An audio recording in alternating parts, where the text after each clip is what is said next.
Welcome to Red-Handed Crimes channel. Don't forget to subscribe.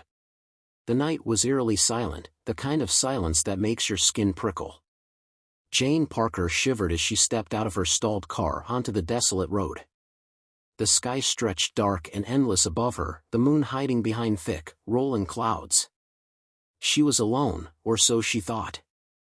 The engine had sputtered and died without warning, leaving her stranded miles away from the nearest town. Her phone screen flickered with a single bar of service, then went dead. Panic gnawed at her chest. No signal. No way to call for help. Then, from the shadows, headlights emerged. A car slowed as it approached, its engine a deep hum against the quiet night. Jane's heartbeat quickened as the vehicle pulled up beside her. A man stepped out. Tall. Broad-shouldered.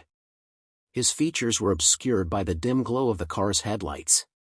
He wore a hooded jacket, his hands buried deep in his pockets. His voice, when he spoke, was calm, measured. "Car trouble?" he asked. Jane hesitated.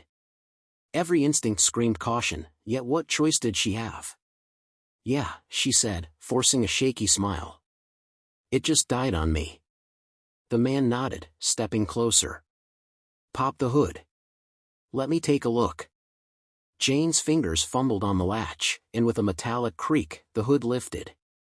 The man peered inside, his hands moving with practiced ease. "Looks like your battery's dead," he murmured. "Might be the alternator.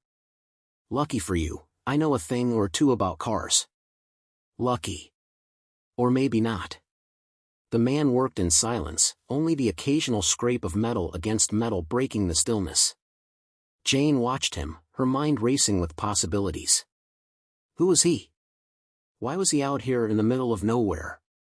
"You're all set," he finally said, wiping his hands on his jeans. "Try starting it now." Jane slid into the driver's seat, turning the key. The engine roared back to life, as if it had never stalled in the first place. Relief flooded her. "Thank you. I don't know what I would have done if—" "Don't mention it," the man said, his expression unreadable. Jane reached for her purse. "At least let me pay you for—" "No need," he interrupted, his lips curving into the faintest hint of a smile. "Just drive safe." He turned and walked back to his car.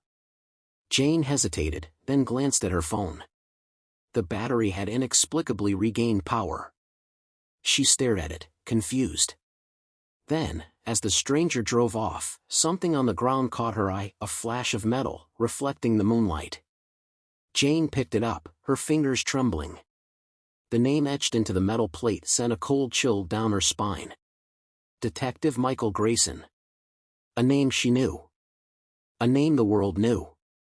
Because Detective Michael Grayson had been dead for 5 years. 5 years ago, Grayson had been on the trail of a notorious serial killer known as the Raven. A man who left behind cryptic notes, taunting law enforcement with riddles and messages only Grayson seemed to decipher. Then, one night, Grayson vanished without a trace.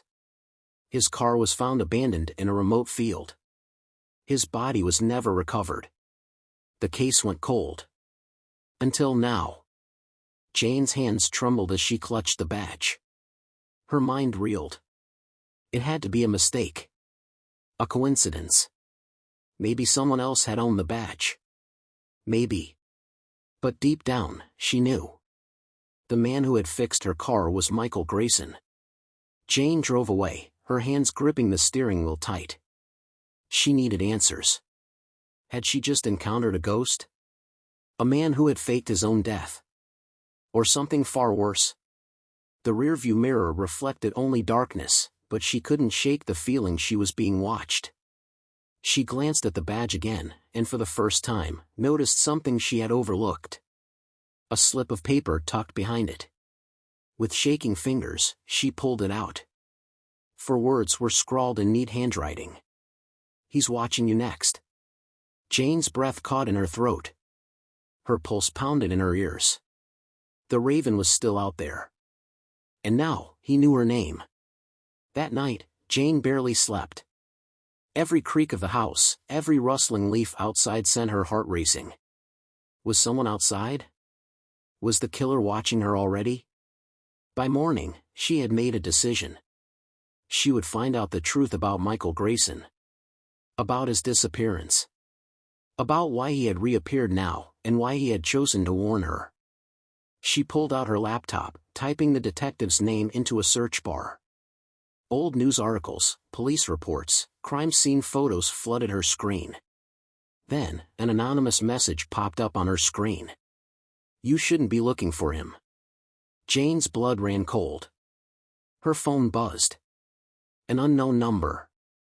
She hesitated before answering. A distorted voice whispered, "You were never supposed to meet him." Then the line went dead. And Jane realized. She was already in the killer's game.